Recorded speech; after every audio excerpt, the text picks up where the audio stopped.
wealthiest industrialist, has stated that he's eyeing Kenya as the site of a huge $17 billion, 650,000 barrel a day oil refinery he plans to build in East Africa after questions over a previous push to build the facility in Tanzania. Tanzanian President Samia Suluhu Hassan last week complained angrily to her Kenyan counterpart, William Ruto, that she had not been consulted over the earlier plan to build it on her country's coastline, which was announced in her absence last month at an infrastructure summit. For the East African refinery to get off the ground, Dangote said he would need Ruto to offer land, some East Africa financing, and most importantly, protection from what he called the dumping of cheap fuel by countries such as Russia or India.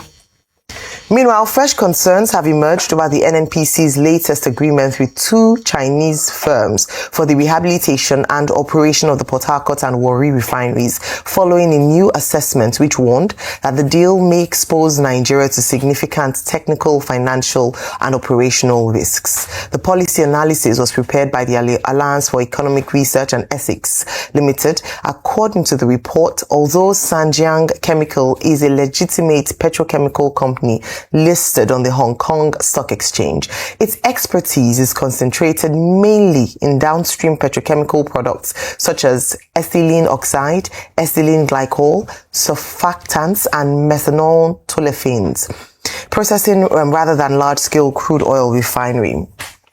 According to reports by Vanguard, former President Goodluck Jonathan plans to return to the presidency using the People's Democratic Party, PDP, as platform to actualize his renewed presidential ambition.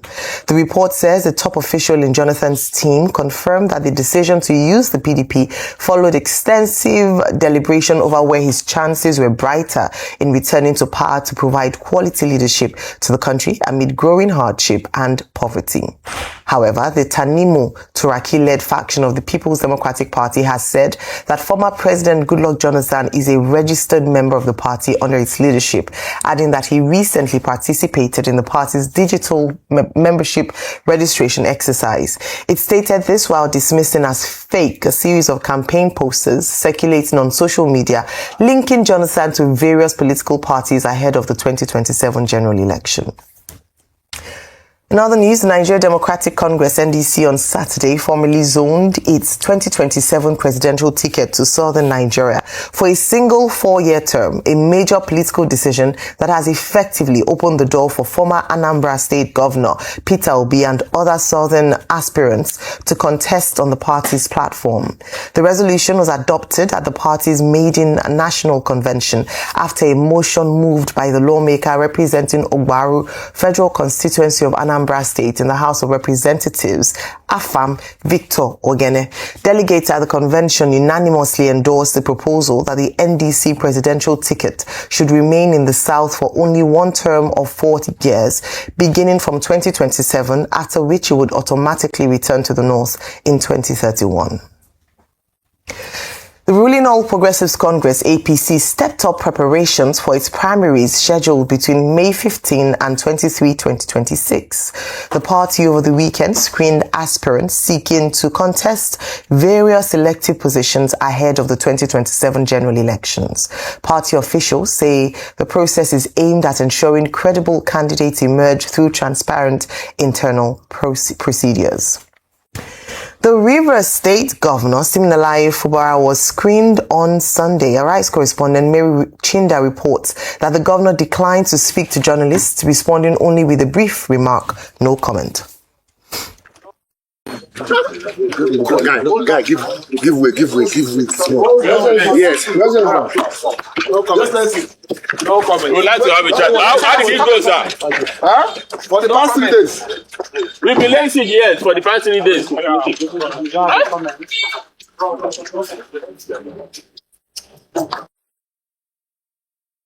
Well, some aspirants seeking elective positions on the platform of the APC have called on the party leadership to ensure a transparent, credible, and violence-free primary process ahead of the elections. Speaking after the screening exercise in Abuja, the aspirants stressed the need for fairness, internal democracy, and strict adherence to the party's guidelines to guarantee unity and strengthen confidence in the electoral process. Well, I mean, our party is screening candidates for the upcoming election. So I think they are screening the governorship aspirants here at the Kaduna House in Abuja. And the essence is to make sure that your credentials are correct. They validate everything you've submitted to make sure there are no issues. You know, we've submitted before, they validated, and then they will ask you questions. So that's the process, just to make sure that everything that you put down in paper is actually true, and to make sure that you've been a member of the party for some time. So check everything. I want history to be kind to me, and it will be unkind if, given the opportunities that have been given by this country, I do not go back and try and help fix our country at the state and the local government level, because this is the Achilles heel of our system. We need the states to function, we need local governments to function effectively, and that's the way we can fight insecurity, that's the way we can tackle the issue of out-of-school children, so that we can bring back the system of education to the same levels and even better than the one that I enjoyed. The party has already made a public statement that the primaries is going to be free and fair. It is going to be direct primaries, and where it is going to be consensus, everybody must be on board and agree. So we believe that the process will be free and fair, and we believe that the party at the national headquarters will put their eyes on ground in all the states to make sure that nothing untoward is done to frustrate the process. Since we are invited for screening, and we have been screened here, so it is an indication that at least the party at the national level has given each and every Nigerian a playing ground, because internal democracy, internal justice is very important to the survival of democracy in Nigeria. So because of this, the party allows each and every one of us to come here and to be screened objectively. And even at the state level in Gombe State, I believe that the party has issued a statement that they are ready for the direct primaries. So I think this is also commendable to both the federal and also the state level for shifting their position. And what is important is not only the direct primaries, but direct primaries must be very transparent, very fair, and at the same time to be very independent. All right, political season is heating up. The race to 2027 is getting fiercer, and of course the date is approaching very fast. Dr. Bati Rufai, just before I come to you, I just take on a few stories this morning. First of all, let me say congratulations to Alhaji Aliko Dangote, even though it hasn't happened yet. But what we see with the Nigerian story demonstrates the possibilities of what can be, and that even though the Nigerian refinery took about 10 years to emerge, hopefully the learnings and the infrastructure on ground based on the experience in the Nigerian setting up of the refinery would make what is proposed as the Kenyan ambition, Kenyan proposal go smoother and faster. I'd already said earlier on that he had emphasized in an earlier interview with Financial Times that he could essentially start the process this year, 2026, if the parameters or the some of the requirements, basic requirements, are met from the Kenyan end of things. Number one, he said that if they can give him land, he would need, of course, some commitment in finances from the government of Kenya, and if they are also able to put policy in place to avoid dumping of cheap fuels from places like Russia and India. If these three conditions can be met, then it is very possible that East Africa might very well be home to the second Dangote refinery with capacity of 650,000 barrels per day. And the benefits of this are immeasurable. They're quite worthy of mention. Number one is that the conflict in the Middle East has demonstrated or revealed to us the potential for Africa as the next frontier when it comes to oil, or a supply of oil, and a major player in the global supply of oil. Beyond that is even within the continent and within the countries, especially the region of East Africa, in energy security. The world has also seen that based on the blockage of the Strait of Hormuz in this Middle Eastern war, we cannot rely or continue to to be dependent on foreign importation of oil, as we've seen some countries how it has affected quite significantly their operations. Also, don't forget that the Dangote Refinery is also a major exporter of urea, another product that's been affected by the closure of the Strait of Hormuz. So the potentials, the opportunities are immense, and I believe that, and thankfully, talking about that, Nairobi is the home to the France-Africa conversation for the next few days, and we'll be having Obadeoye speak to us in a few minutes, and he'll be giving us the updates from that. Perhaps this is Kenya's turn. This is Kenya's time to take on the opportunity. The only thing I'm wondering is why it's cheaper in Kenya. I believe that in Nigeria it costs about $20 billion to put up the refinery. So I wonder why it's now 17 in the case of Kenya. But in the area of good investment, absolutely. Nigeria is already benefiting from the Dangote refinery coming on stream. I cannot imagine how we would have been even more impacted by the war, the Middle Eastern war, if we did not have that security, that shock provided by the Dangote refinery. All right, let me go on to some politics now this morning. A lot is happening. This Jonathan conversation has come back again.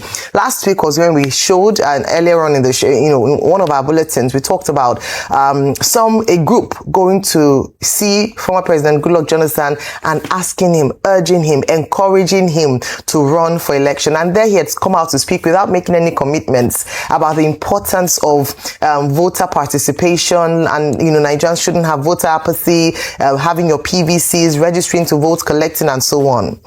I think I can say that President Goodluck Jonathan is not going to run.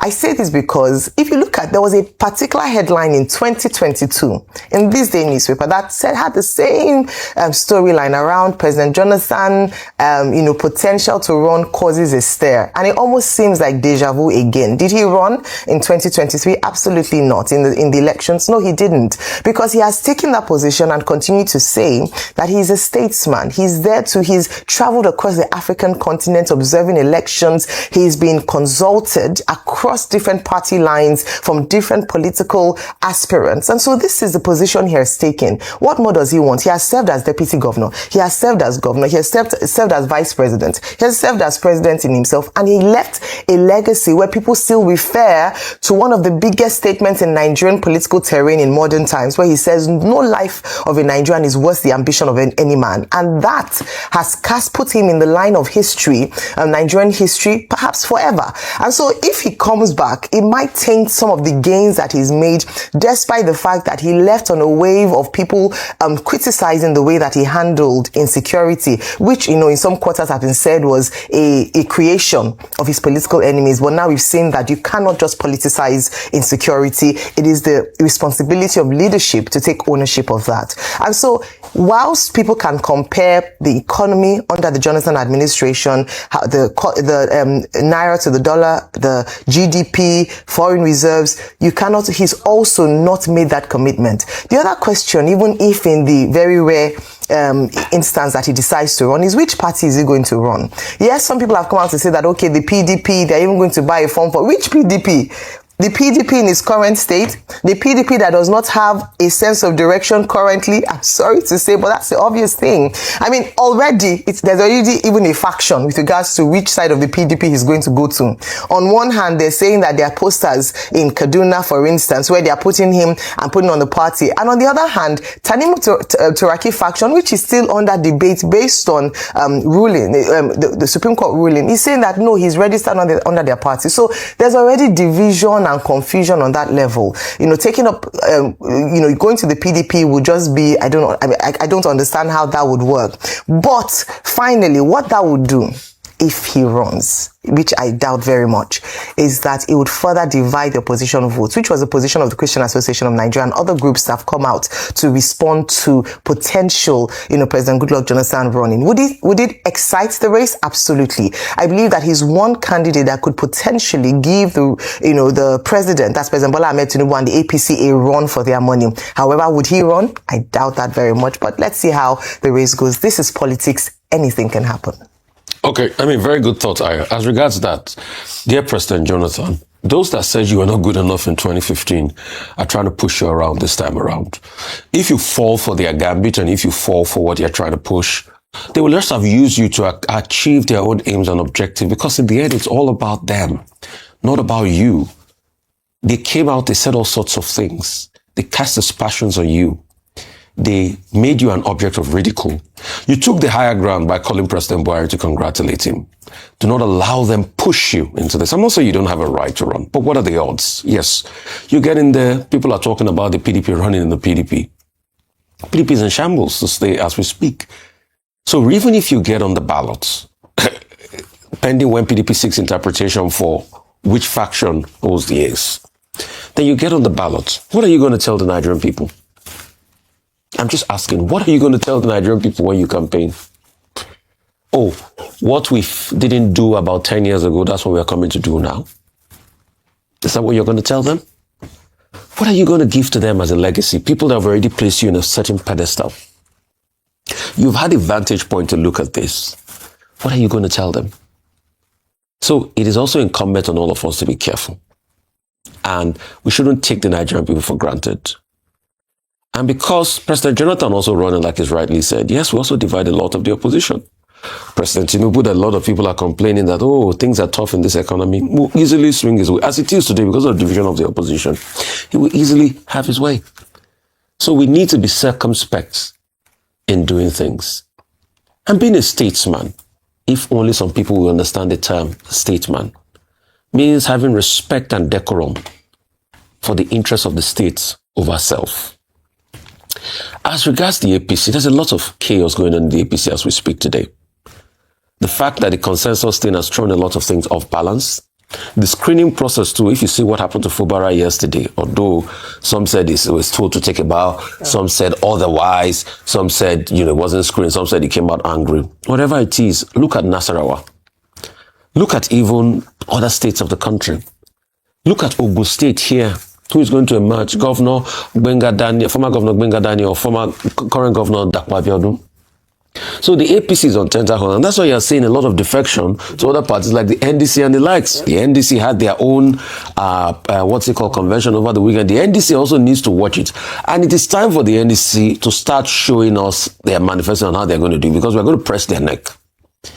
Because what I see is that NDC has now become a party, like Dr. Abati predicted, for internally displaced politicians, IDPs. All of them are running to NDC now. Everybody, I'm seeing all sorts of posters.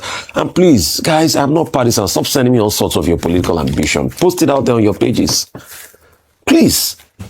We need real democracy that works for the interests of the people. So, a party where a lot of people are going to is also a recipe for chaos. Yes, Saraki Dixon was saying we have no factions. All of a sudden, you start to see that there are factions. And there are further divisions. This day stood by the story over the weekend of the cracks even in the Progressive Governors Forum.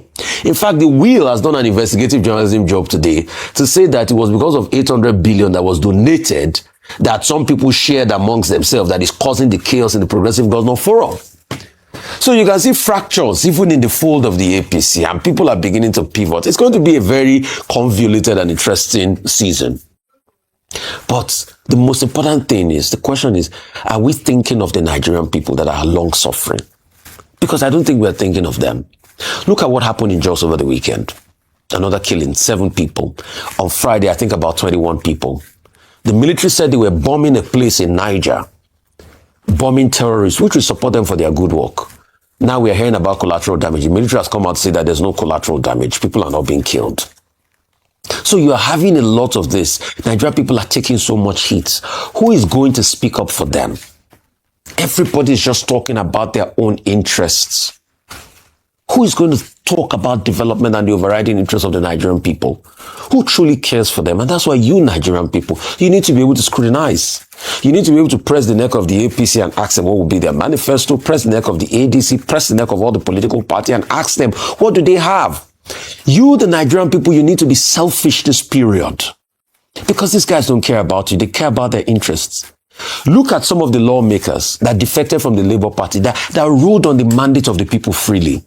That they went to the APC then. Things are not favoring them. Now they're trying to find their way back to the NDC. Do these people have shame at all? They're trying to find their way already to the NDC because it doesn't favor them in the APC. Sometimes goodbye to these people is the second chance they need. Because they will do it over and over again. They are not sorry So you should mark these people out. People that rode on the labor wave, mark them out. It's always about them in the end. And as I wrap up, like I said rightly, as regards to Dangote Refinery, nobody's saying Dangote is not an innovative person. Nobody's saying he can move mountains. Nobody doesn't do off his heart for him. But like I said before, the challenges that pervades the air are different in all the nations. And that's why I give kudos to Emefiele that time. You can see, Suluhu has come out to say that, building, what's it called, in Tanzania and all of that. You can see the caveat even Dangote gave. The 17 billion, you have to raise it. Have you tried raising money in this economy and see how easy it is to raise 17 billion for infrastructure projects in East Africa? Where that project will have to have a long-term turnover. It's going to take not less than 5 years. Then the availability. Ruto is all hunky-dory with it. He loves it because he wants development. What if the refinery does not complete before Ruto's time expiration? Dangote will have to merge new relationships. So those are the factors and the peculiarities we're talking about there. But we wish him well. He's an innovative man. He's somebody that has pushed the frontiers. And we thank Dangote. At least he has shown accountability, not like NMPC that's trying to do a deal and MOU that people are now complaining about with companies. And for the love of mercy, please, you have seen a man like Dangote that can fix the refinery. Why don't you give it to him? Dangote bought those refineries anyway before they went to deceive President Yar'Adua and took those refineries back in the first place. So please, let us look for people locally that can run that refinery. Dangote has shown that he's worthy. All right. Thank you. I want to comment on all the issues that have been put on the table, and there are so many, too many of them, if I must say so. But let's hope that there will be enough time. Otherwise, I will keep quiet. Now, let's start with Dangote and Tanzania and Kenya. Now, the president of Dangote Refinery, that's Alhaji Aliko Dangote, has proposed to countries in East Africa that given the opening that the crisis in the Middle East has offered, and given the fact that most African countries are now running to Dangote Refinery in Nigeria, he could in fact, replicate what he has done in Nigeria in other parts of Africa. And that's the basis of his engagement with the presidents of Kenya and Tanzania to build in that axis a $17 billion refinery that will also produce about 650,000 barrels per day. In other words, saying that, look, the opportunity that this global crisis has offered, the world losing about 10 billion, worth of, crude oil per day in terms of production, as pointed out by Wanyan, that's the Shell global CEO, that the same thing could be done in East Africa, and Africa, being the last frontier in terms of effort and productivity, will benefit. However, we do not have the details whether Kenya and Tanzania and other countries in the East African community have, taken further steps forward. But what we will recommend is that the Dangote Refinery has shown integrity, has shown the capability to keep to promise, has shown capability not just to promote Nigeria, but also to promote the idea of Pan-Africanism in the interest of some of the objectives of the AfCFTA, that's the African Continental Free Trade Agreement. And what he needs is the support of, both President Ruto and the president of Tanzania and other presidents in that region. Allied to that is this conversation about Nigeria going to sign an MOU with portfolio, special purpose vehicles in China. Now, we've been on this subject for more than a week, and yesterday I had Professor Ken Ife on This Day Live. He had a different opinion, but he being my guest, I restrained myself from arguing with him. And my simple argument is that, look, those two refineries, Port Harcourt and Warri, the truth of the matter is that they don't even belong to the NNPCL. They belong to the Federation. So why is it not the National Council of Privatization that is determining the future of those two refineries? And why are we not dealing with SNEPCO, the biggest, I think that's the biggest, oil and gas company in China, or PetroChina, for example. They came to Nigeria. They used to relate with us, but they left Nigeria because of the way we manage situations here. Now the contractors, let us even not go back to the older ones that I mentioned previously. That is Japan companies managing the Port Harcourt refinery. The French and the Italians are working on the Warri refinery. Okay, the ones that we have spent so much money to revive those refineries and nothing has been produced, why are we now going to China, looking for small companies in China? As Dele, who is involved in that business and who has been commenting on the fate of refineries for years, either in his capacity as chairman of Chamber of Commerce or, as somebody involved in that line of business.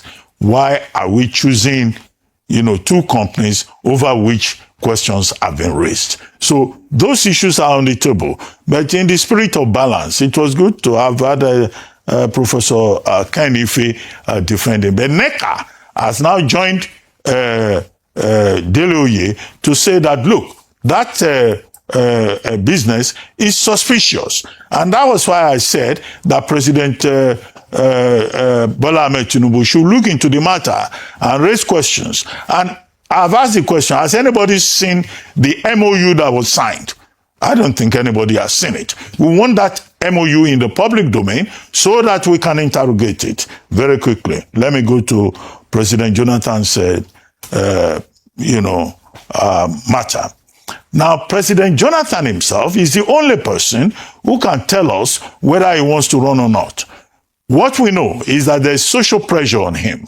You have a catalogue of groups. Bring back our good luck. South Renaissance, Good Luck Jonathan Coalition, groups at home and abroad. There's another group in Canada that says that the only way to move Nigeria forward is to have President Jonathan. I have made a point before that, in this vindication for President Goodluck Jonathan, after all, when we left government in 2015, everybody said, oh, this is the worst government we have ever seen. Well, all the people who said that, they are apologizing now. And now they want President Jonathan to come and fix Nigeria. That's what they are saying. But there is a legal part to it beyond social pressure, which is the section 137 sub 3 of the 1999 Constitution, section 182 sub 3 of the 1999 Constitution, under the fourth alteration that was carried out. Now, that fourth alteration that came after President Jonathan had left office. And the big issue here, which had already been determined by the Federal High Court in Yenagoa, is whether the law can have retrospective effect. Now, there's another story saying President Jonathan has now gone to court to seek further clarification on that matter. The matter has not yet been determined by the court, but the only thing we can hold on to is the beautiful bride. But a man who has been president of this country and that his country is also asking for, it's up to him to say whether he will run or not. It is not something that, commentators can dictate to him or pressure groups can dictate to him. It is his own choice. Now, beyond all of that, you have the NDC matter.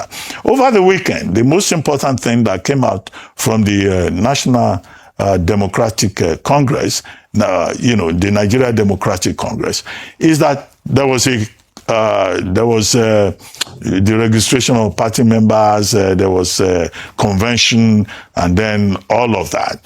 But the bigger story is the assumption or the declaration that the NDC says their candidate must come from the South.